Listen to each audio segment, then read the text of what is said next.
¿Recuerdas la muerte de Franco? ¿Cómo lo viviste? Pues en mi casa se vivió normal, porque a la gente no le gustaba mucho Franco. Nos dio pena porque era un señor mayor que habíamos conocido de toda la vida, pero no con mucha tristeza, más bien con alegría, porque se suponía que era algo nuevo que iba a venir. ¿Dio a España la coronación de Juan Carlos de Borbón como rey de España? Pues yo supongo que bien, porque significaba un cambio y claro, al tener la figura del rey, luego se supone que vendría la democracia con las elecciones y todo eso. Yo lo viví bien. Se notaba como si fuera un paso de avance. Avance, sí, como que estaba cambiando todo. ¿Y la oposición cómo se manifestaba? Yo no me acuerdo así de que hicieran muchas manifestaciones ni nada. Lo único que se oía hablar más de la izquierda, de por ejemplo de Carrillo, de Felipe González, de todo eso, de gente que quizás no estaba en el país, sino que estaba fuera, y que ya se empezaba a hablar de ellos y de los partidos que iban a formar y todo eso. ¿Recuerdas el 23F? Sí, con un susto que da miedo, porque el 23F era como si el país se hubiese parado y otra vez viniera otro Franco y otro jaleo y carros en la calle. Nosotros, porque aquí en Canarias lo vivíamos lejos, ¿no?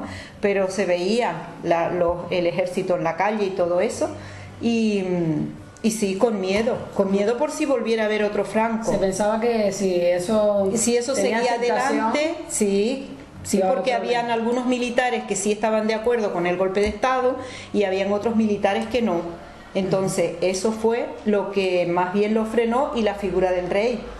¿Y cuánto duró ese miedo o ese pánico hasta que terminó todo eso, que el rey llamó porque el rey es el jefe del ejército, ¿no? Entonces llamó a los que estaban de acuerdo, supongo yo, de los que estaban de acuerdo con él, y fue cuando entraron en el Congreso de los Diputados, se llama, que es donde estaba Tejero y todo eso, y ahí los detuvieron, y al otro general que era golpista también, y se acabó. Y por ejemplo, ¿qué le pareció al pueblo y a los franquistas que el rey cambiara a Arias Navarro, que forzara su dimisión y que pusiera a Adolfo Suárez como presidente del gobierno? Yo creo que al pueblo bien, a los que eran seguidores de Franco me imagino que mal, porque veían que ahí se terminaba todo su poder y todas sus cosas que ellos tenían hechas. Pero a la gente bien. Además, Adolfo Suárez era un político buenísimo. Era buen político. Es decir, para el pueblo fue como una posibilidad de que hubiera reformas y que el país cambiara. Exacto, a la democracia. Sí. ¿Recuerdas cuando se elaboró la Constitución? Sí me acuerdo, porque creo que sí, que salía en la televisión y eso, me acuerdo de eso, de verlo en la televisión, en los periódicos, que todos los partidos votaron que sí, que estaban todos de acuerdo, que la hicieron entre todos, eso sí me acuerdo. ¿Y participaste en el referéndum? ¿Votaste? Sí. ¿En el referéndum cuál? ¿De la Constitución? Sí, para corroborar que si el pueblo estaba de acuerdo de que hubiera una Constitución. Sí, hubo votaciones, que yo no me acuerdo ahora mismo, pero si hubo, seguro que voté, porque yo no he dejado de votar nunca. Todo lo que han hecho. Incluso ahora que nos vamos de vacaciones, nos vamos el domingo 22 a votar primero e irnos después. Pues eso, hay que votar. Y tras la muerte de Franco, por ejemplo, la prensa, ¿cómo actuaba? Se mostraba más, como con más libertad. Con más libertad, sí, se comentaban más las cosas, se comentaba todo, los periódicos no eran tan cerrados, era como, aunque se fue haciendo poquito a poco, pero se notaba que se podía hablar más de una cosa, más de la otra. Se notó un cambio en todo el país, pero en todos los sentidos. ¿Y qué programas había en la tele? ¿Qué en esa época? Veías? Sí. Yo qué sé, no eran programas como los de ahora, no eran programas así alegres, ni eso, había más bien obras de teatro, muchas cosas religiosas. Pero ya hablando después de la muerte de Franco.